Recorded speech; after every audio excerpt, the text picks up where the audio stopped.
Hello, friend. Thanks for joining me for another book chat. Today, let's spend a few minutes with Master and Commander by Patrick O'Brian. This work of nautical fiction was originally published in 1969. This is the first book by this author that I have read. Indeed, it's actually the first nautical fiction that I've ever read, and that's really why I decided to read it, was because I had never read in this genre, and I was really curious about it. So Master and Commander is the first in a book series of 20 completed novels and one that was published unfinished at the author's death that features these two main characters, Jack Aubrey of the Royal Navy and the ship's surgeon, Stephen Maturin. So Master and Commander. So what is this one about? This setting is 1800. We're in the Mediterranean port city of Mahan on the island of Minorca. And as the novel opens, the young Jack Aubrey is enjoying himself at a concert, sort of a chamber music concert, at the governor's house. And although he's been low in spirits, he's really having a fine time at this concert. He's really enjoying himself, and he's beating time to the music with his hand when he accidentally, in that process, disturbs the fellow sitting next to him. The fellow sitting next to him turns out to be a man named Stephen Maturin, and he calls him out on this behavior. And Jack was just about to say something nice to him when this happens. The quote says, "The words 'very finely played, sir, I believe,' were formed in his gullet, if not in his mouth, when he caught the cold and indeed inimical look, and heard the whisper, 'If you really must beat the measure, sir, let me entreat you to do so in time, and not half a beat ahead.'" So Jack Aubrey is a good-natured fella, and he really didn't mean to cause offense to this guy, and he becomes very embarrassed here. So Jack and Stephen really exchange names, and the situation's pretty tense. We don't know if, obviously they're not going to fight in this setting with this sort of refined chamber music concert, but it's almost about to come to blows, and we wonder if maybe there's a duel in the works or some sort of fight to come. But Jack's social awkwardness that's displayed here is actually one of his main sort of character features, and it comes up at different times throughout the novel. At one point, Jack says about this social awkwardness, he says, "I say these damn things," Jack went on, musing as they drank their bottle, "and don't quite understand at the time, though I see people looking black as hell and frowning, and my friends going tss, tss. And then I say to myself, 'You're brought by the lee again, Jack.'" So he realizes that he's kind of fumbles through these social situations and is rather awkward in that setting. Jack is sort of feeling low in his career. He thinks he's going nowhere, and he's not really getting any prize money, and more about that here in a bit.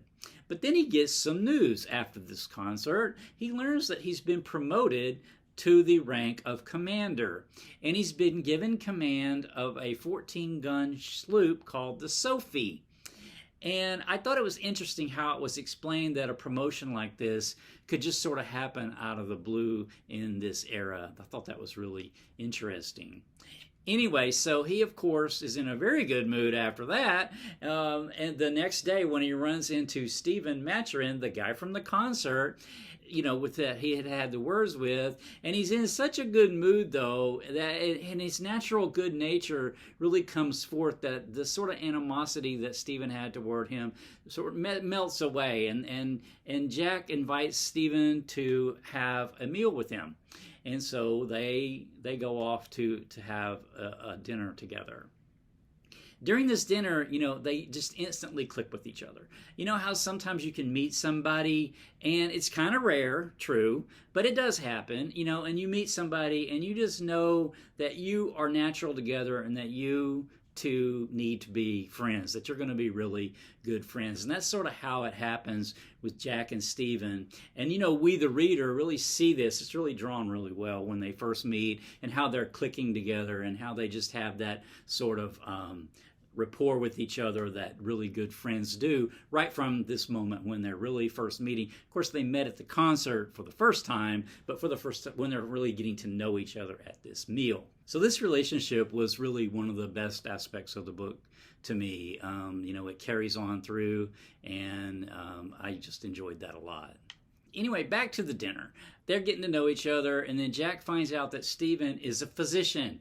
And while he's actually overqualified for the position, Jack offers him the open spot of ship's surgeon on the Sophie, that he's about to take command of. Stephen has never been at sea, so he's very reluctant.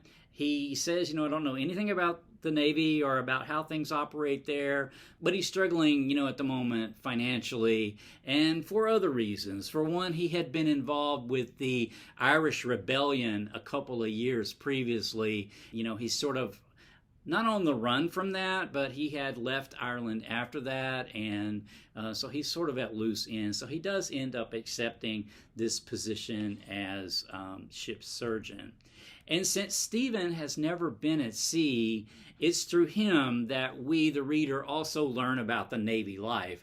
Me, I knew nothing about it, really going into this book, the Navy of this period. So Jack and the rest of the crew are often having to explain things to Jack and therefore to me, the reader, as well. And this was a big help, becoming more familiar with these terms and these sort of different roles that are in the Navy that I had no idea what they were. A case in point is actually the title of the book itself, Master and Commander. Master and Commander, I got confused because as I was reading the book, there's another officer called the Master, and then Jack is called the Commander. And so I got confused, like, well, what's the Master and Commander? And I had Googled it and was trying to figure it out. And I actually even called up a friend of mine who's sort of into Navy history and asked him if he knew, and he wasn't real sure either. But then it gets explained in the book as Jack explains it to Stephen in the book. He says, "My dear sir, I believe you have been led astray by the words master and commander. Illogical terms, I must confess. The first is subordinate to the second. You must allow me to explain our naval ranks sometime." So the master is different and under the master and commander. So Jack is actually the master and commander, essentially the captain of this ship, and the master is a different role, a subordinate to the master and commander. The book is full of these kinds of questions, like roles, different parts of the ship, different parts of other ships, and just Navy terms in general. The different sails all have a different name. And so I was doing a lot of Googling while I was reading this book. Anyway, so the prize money issue, I was going to talk about that a little bit more because that sort of featured very strongly in the book, and I wasn't aware of what that was. It was a feature of the Navy at the time. Jack's very concerned with prize money, as I mentioned earlier, and the prize money was important to the captain because I gathered from the book that the captain was responsible for rigging out the ship largely, and so needed money in order to do that, from what I could tell from the book. The money earned, so what happened was if a Royal Navy ship captured another one, like another enemy ship or even an enemy merchant ship that's carrying merchandise for the enemy, they could take the ship, and then the money from that, the captain would earn a part of, as well as divvying it out to the rest of the crew. So that was called prize money, from the best that I can understand it. And the money earned then, it was almost kind of like piracy in some ways. And Jack's really keen about earning prize money, and not that earning prize money is considered bad, but if your sole goal is for prize money, it sort of lacks honor. And so some of Jack's enemies eventually accuse him of just being interested in prize money, being more or less like a privateer. So I just thought that was so interesting. I mentioned that Stephen was part of the Irish Rebellion of 1798, as well as another officer on the ship, James Dillon. This is not known to anybody, though, so they're in secret. They know each other because they recognize each other, and this sort of aspect of the book adds a layer of mystery and also a little bit of danger for Stephen, because we don't want him to get caught, right? Because we like him. The Sophie ends up in several different confrontations and scrapes with various other ships, Spanish and French and others, and I won't spoil the outcome of all those. The fight sequences here were pretty exciting. Sometimes they didn't fight, sometimes they just had to get away if they were outgunned, for example. That was all really very interesting to me. So some further thoughts. As I mentioned earlier, this friendship between Jack and Stephen was done really well in the book, and in many ways Jack and Stephen are really different. Jack is really a man of action, adventure, and he's got several, like he's having an affair with, I believe it's his commander's wife. And so, yeah, he lives on that sort of that level of danger. Stephen is much more quiet. He's studious. He's a naturalist, so he's always studying insects and birds and things that they come across. And so they have a very different personality and a very different outlook on life, but they click together so well that they're just a great duo, and it makes it a lot of fun to go on these sea journeys with them.